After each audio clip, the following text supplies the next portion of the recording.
Thank you, Steve. So I'm going to kind of continue on a little bit in the theme that Arunas has already established, but there's a number of different management initiatives emerging within the Michigan DNR for walleye and yellow perch for Saginaw Bay. So I really want to try to focus on some of the recent trends that are promoting this both kind of a need or an issue as well as opportunities to revisit these the management of these two species and to how we're going to move forward with that. So in case there's some Lake Superior type still lingering around, I'll give a little bit of background, although for a lot of you, you're probably already familiar with this. This is the catch rate in our annual trawl survey series. It actually dates back to the 70s, but I want to try to focus on this time period here of young of year walleye, or age 0 walleye, and this is in September that this is taking place. And these proportions are that of hatchery fish, which we knew by virtue of oxytetracycline marking that was being done beginning in 1997. So what happened was that reproductive success greatly increased beginning in 2003, and we knew that it was almost entirely wild reproduction by virtue of the small contribution of hatchery fish. The reason for this is the near extirpation of alewives in Lake Huron. This is the time series of the trawl catch of alewives in the Great Lakes Science Center's bottom trawl survey. These were actually, I think, mostly age 0 alewives from strong year classes as the adult population declined, but they did not persist. And the mechanism, of course, is that alewives are a predator on newly hatched walleye fry, and so in their absence, reproductive success greatly increased. We discontinued stocking in 2006. That was, of course, had to be our only low year of, of recruitment, but since then it's been very strong, and now it's all, of course, wild fish. Simultaneous to our trawl survey, we have a gillnet survey that samples older aged walleyes, and this is the trend there. And some of the young year were so big in 2003, we saw a bump there, but it wasn't really until about 2005 we started to see them recruit to that particular sampling gear. So as would be expected, that strong reproductive success translated to increased abundance of adult walleyes, and the angler catch rate in the sport fishery followed suit. Just prior to all this happening, we had been finalizing a walleye recovery plan in Saginaw Bay that was published just about the same year that they recovered, so that worked out really nice. We had some goals established, and there are such things as balance between the predator-prey in Saginaw Bay, a walleye population at carrying capacity, and I'll describe how we define that, and of course a walleye population sustained by natural reproduction. So we had some strategies in mind that we never really needed to implement because they did it on their own. The criteria, though, to define recovery was a population capable of supporting this particular yield, so that's kind of a throwback to the FCOs. But the more measurable ones were really a walleye population density with growth rates at 110% of the state average, and I'll talk about that next. And then also our discontinuation of stocking criteria was when we had ratios of hatchery to wild fish at 50-50 or less. And so this becomes useful or important in order to be able to actually decide when the walleye population reach our recovery targets. And the most important one of that is that growth rate or length at capture objective that I was describing. So prior to the resurgence of reproductive success, we're just using age 3 here as a convenient age with which to track the length at capture. It was about 127% of the state average rate for collections made that time of year.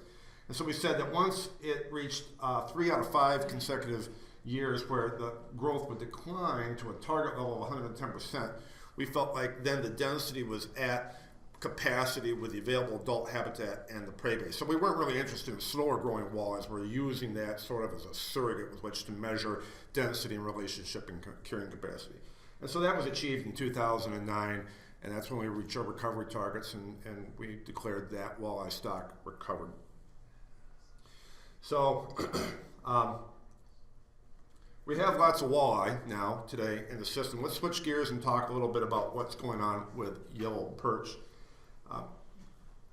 Previously, in our same trawl series, we would measure the abundance of age 0 or young of year yellow perch, and then that's the yellow bar, and then the yearling and older, and you could see how the population was basically structured through the 70s and the 80s. And this time period here was a period of much lower recruitment that was probably tied in with the colonization of dry-seeded mussels. But just like walleye, in 2003, once released from the deleterious effects of alewives, reproductive success of yellow perch exploded. In fact, the height of this bar on this scale would actually be like way up here. It's just unbelievable, the number of young yellow perch that were produced. And reproductive success has stayed strong since then. However, it has not translated into a recruitment to the older age groups or to any of the fisheries. So we have very poor survival is what seems to be emerging. We see them in the fall as age 0s. We come back a year later, they're not there as age 1s. In fact, mathematically, it looks like we're maybe the perch population is enduring mortality rates upwards of 99% on these year classes.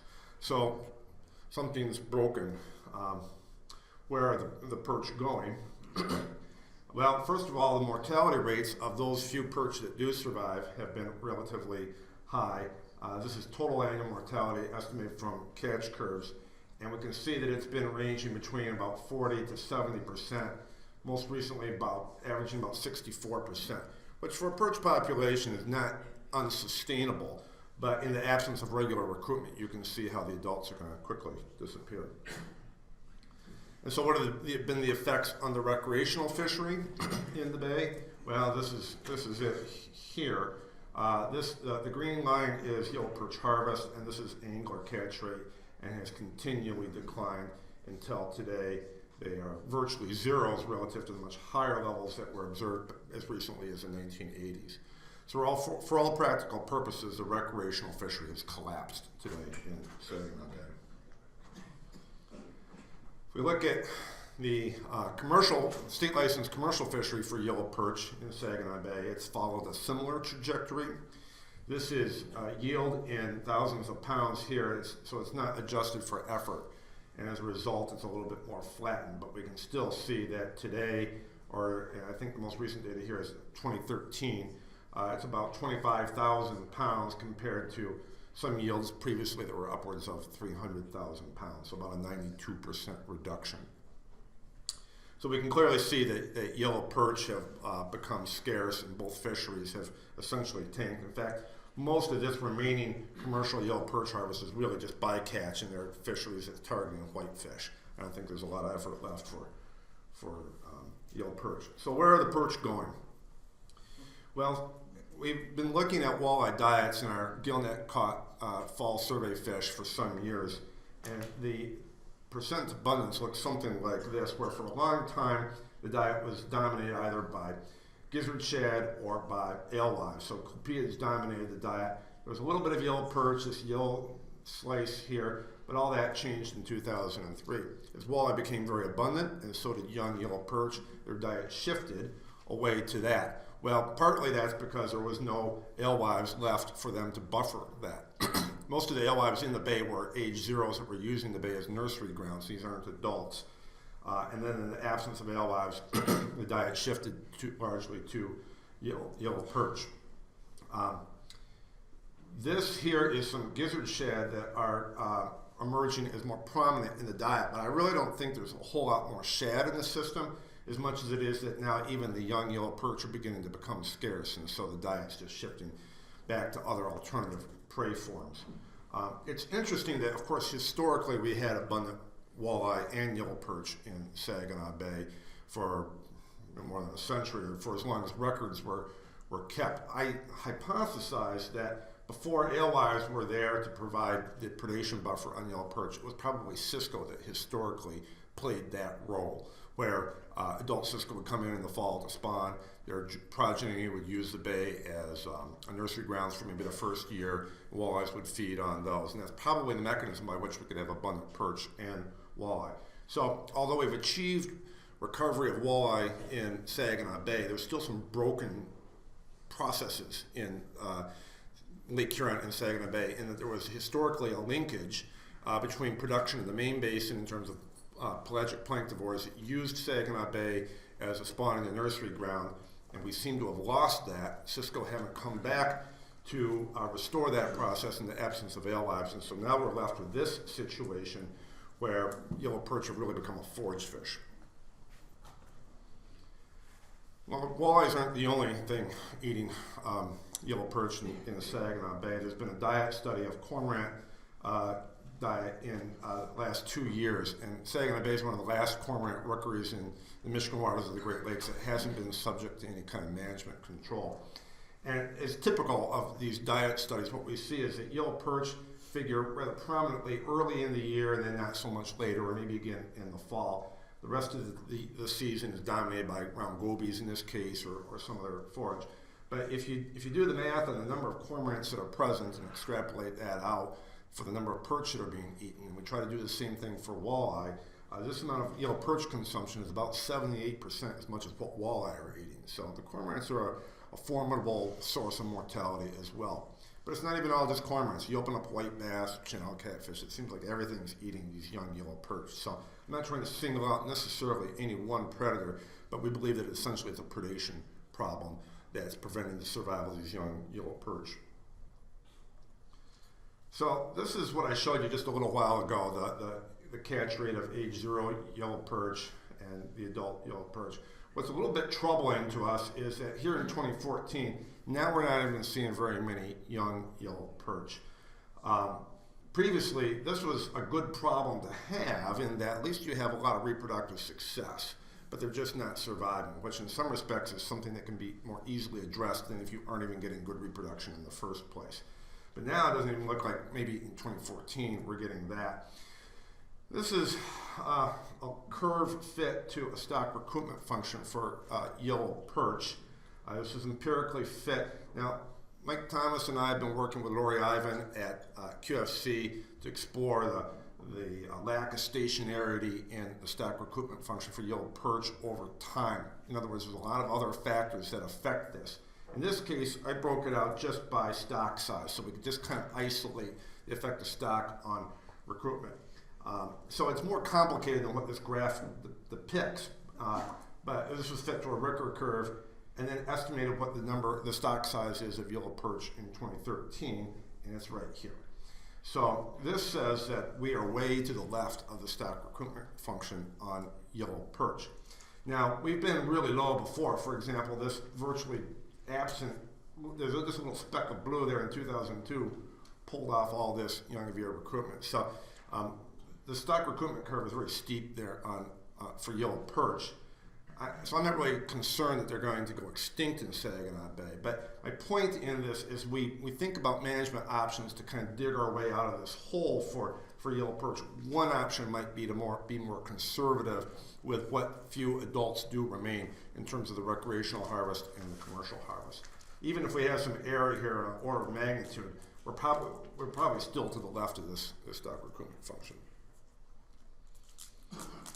So some of the consequences of all this is not just in terms of harvest, but also fishing pressure or effort in the recreational fishery. We've been fortunate to have a creel survey that dates back to 1983, which actually kind of captured the initial resurgence of walleye as a result of stocking in the bay. And so that kind of accounts for this jump in fishing participation, but otherwise it's been steadily a downturn ever since. Now, if you plot out fishing effort or license sales around North America for a lot of places, you'll see curves like that. That's not necessarily unique to Saginaw Bay, but what is interesting is we've had this huge walleye recovery in this time period here, and yet effort has been going down still. So I plotted angler catch rate of yellow perch in Saginaw Bay against fishing pressure, and you get a relationship that's significant. In fact, angler catch rate is an index of quality of yellow perch fishing. It explains about half of the variability in fishing pressure or participation. So Although walleye are very popular and they're important, they get a lot of attention, I really think that yellow perch are a major driver for fishing participation in Saginaw Bay and probably throughout much of Michigan, really. Perch anglers are kind of a quiet group, but they're very important. We probably sell a lot of fishing licenses based on that. And Saginaw Bay now today is really the principal center of the fishing effort in all of the Michigan waters of Lake Huron, as so much of our main basin ports have declined in the absence of Chinook. So there's a lot of relevance behind the decline in yellow perch in the bay. So switching back a minute from perch to walleye effects and other prey species in the bay, this is an index that Mike Thomas prepares from our trawl survey catch rate. This is biomass, pounds per acre, of this collection of forage species. So age yellow perch are in there, but all these other species are too. So this is both spiny and soft-rayed species. And we've tracked this all the way back to the 70s. Now, this lower period back here was probably a result of poor water quality. A lot of fish species weren't reproducing back then. The Clean Water Act was just coming online. Then, more recently, we've seen a period of this higher abundance. What's troubling is this most recent period, since walleyes have recovered, is we've seen a distinct downward decline in our overall forage fish index. So it's not just yellow perch that are feeling the brunt of this predation. It's probably all these other species as well. In fact, this is the same graphic, but now with walleye biomass from the same trawl catch overlaid on that. And what you can see is 2 out of the last 3 years, we actually have more biomass in the trawl catch of walleye, predators, than we do even prey fish. That's not sustainable. Now, gobies are probably a little underrepresented in this because they mostly inhabit the rock reef habitat and you can't trawl that. But at the same time, the trawl is only really getting walleyes up to about age 3 or 4. There's a lot of older age groups beyond that. So they're also underrepresented. And that's just walleyes predators, not to mention the other predators in the bay. So we think that we're facing now a pretty serious misbalance of predator-prey. We're predator heavy, prey light in the bay. I threw this in here just to remind you that the dynamics of walleye exploitation for the Saginaw Bay stock is more complex than just the recreational fishery in the bay itself. These are movement patterns from the telemetry study that's been ongoing for the last few years. If you were here yesterday and heard Chuck Kruger talk about GLaTOS, this is the same sort of thing. These are the hydrophone receiver locations, these arrays and curtains that allow us to detect the movement of walleyes that I have a telemetry transmitter surgically implanted. This is just 2011 data, first detection, but what we can see is about half the walleyes are out migrating into the main basin during as early as mid-June sometimes, throughout the rest of the summer and fall, and they come back to in the winter to the bay for spawning the following spring. And there are fisheries outside of these areas. Well, certainly the recreational fisheries up and down the coast in the Michigan waters.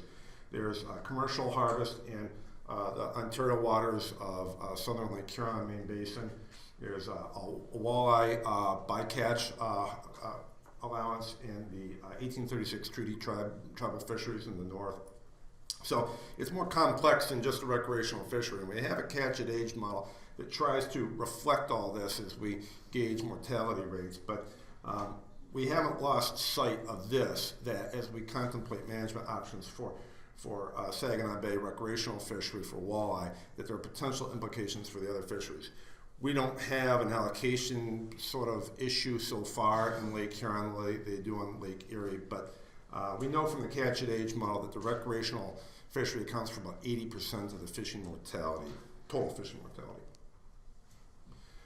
So can the walleye fishery sustain more harvest?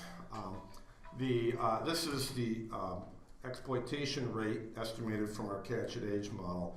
And we can see that in recent years it's been as great as 18%, but it's been more like around 13, 14%, which for a healthy walleye population is a relatively low exploitation rate. If we look at total annual mortality, here we can see it's been averaging about 37%. So likewise, there's probably, at least these two common metrics suggest that there is the ability to sustain a greater harvest. In an attempt to try to really isolate that, we conducted a decision analysis based on some simulated runs from a stochastic simulation model that I prepared for the walleye population. And the line, this is just abundance here of H2 and older walleyes. And this is what the population has been according to the catch at age model. But of course, the simulation model allows us to project out forward into the future, and then we can tweak and change, hypothetically, the recreational mortality to see what it will do to the population. And as we run this over and over, and it's a stochasticity about the stock recoupment function that's resulting in all these different lines, but if we take the average, we can see what it's going to do. And this is without changing any fishing mortality. So if we just do nothing, it's going to remain at a high level. And what we can do then is also conduct similar plots of metrics of management importance, such as that length at age of age 3 walleyes that we use as the recovery criteria. We can look for how many years it might violate that target that we have, or the where the spawning stock biomass is relevant to the unfished spawning stock biomass, and we've decided that 20% is a threshold we never want to get below. And then we can plot that out for different degrees of fishing intensity here. So 1.0 means no change. We experimented with some lesser fishing mortalities. And as you'd expect, as you increase fishing mortality, you get more years of exceedance for these two metrics of management importance. And I broke it out between if alewives remain scarce or if alewives recover, because that's one of the uncertainties that we face. But for the moment, it's mainly if alewives remain scarce, we can see that it's this kind of relationship. And then we've assigned zeros to the outcome for any year in which the fishery violates these measures of sustainability. And all that can be organized in the decision analysis in a table like this. So these are the two uncertainties at the top that we're coping with. What will alewives do in the future, and also what is the true rate of commercial buy-kill of walleye in Saginaw Bay. And there's a whole other talk behind that, but it's just one of the implementation uncertainties that we face in terms of any kind of management changes. And then these are the indices of relative performance, and we calculate a weighted average, and we look across to see which one is highest and what does that point to in terms of the fishing mortality. And it says that 1.5 is the highest we can go without violating the thresholds of sustainability. So this suggests that the recreational fishery can sustain as much as another 50% increase in fishing mortality without jeopardizing sustainability. So that's a lot when you think about it. So some conclusions. Well, walleye have reached our recovery targets, and the growth rates are generally declining. The prey base is showing a lot of signs of heavy predation, and important yellow perch are suffering from poor survival. Analysis of the exploitation and mortality rates indicate that we're probably underutilizing our walleye resource presently. And the decision analysis tells us that we could have increased harvest by up to 50% more and still stay within the limits of sustainability. So as we contemplate management options, we're thinking about what do we do for perch, and then also what do we do for walleye. And those are potentially separate questions, but you can see by now they're obviously connected. Fortunately, they're both kind of pointing in the same direction. If you just think about walleye alone, it says we can have greater utilization, and we probably need to liberalize the recreational fishery. If you think about it from a perch perspective, we need to promote better survival, and that may happen if we have less predation, and you get less predation by having fewer walleyes out there. So both needs are kind of pointing in the same direction, although to turn the situation around for walleye, or I'm sorry, for yellow perch will probably require more than just liberalization of the walleye fishery. It may require cormorant management and reintroduction of Cisco and maybe some other management initiatives to try to address that more holistically. This is kind of the timeline of harvest regulation changes for walleye in Michigan's recreational fishery for Michigan's waters of Lake Erie.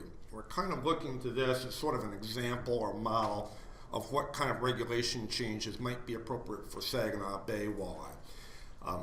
We're just to the point right now to where we're kind of starting to hit on a starting point, and we've been doing this in conjunction with our advisors, and we're going to be taking our starting point back to them and looking for their guidance on what is most appropriate. But we can see from Lake Erie, it's been changes in the daily bag limit, some changes in the minimum length limit, and sometimes some adjustments to whether there's a closed season or not. So I'm predicting that whatever ends up happening for walleye and Saginaw Bay will probably be along these lines, these same sorts of things. And so there's really two management decisions. One is, do we liberalize the walleye fishery or not? And if we do, then how do we go about doing that?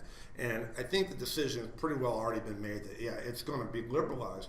Now, what is exactly the right suite of regulation changes to implement?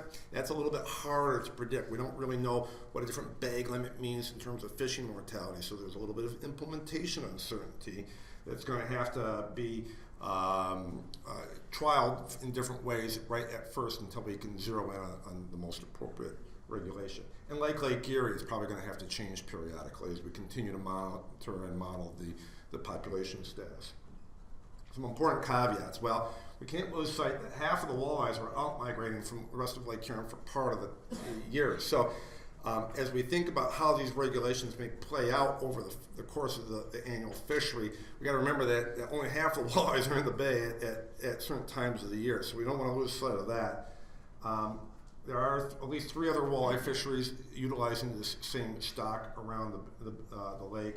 And so we have to think about potentially how they are also affected.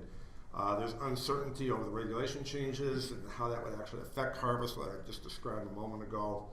So managing the walleye population closer to the limits of sustainability are not without some risks or costs. It will require more frequent tweaking of the harvest regulations, especially at first, and it requires a commitment to the monitoring and modeling in order to keep tabs on the status of the population. That means committing to our annual netting survey and our creel survey, which inform the model. But doing nothing also poses a risk by virtue of the perch impacts, ongoing depression of the prey base, and underutilized resource. So I think that's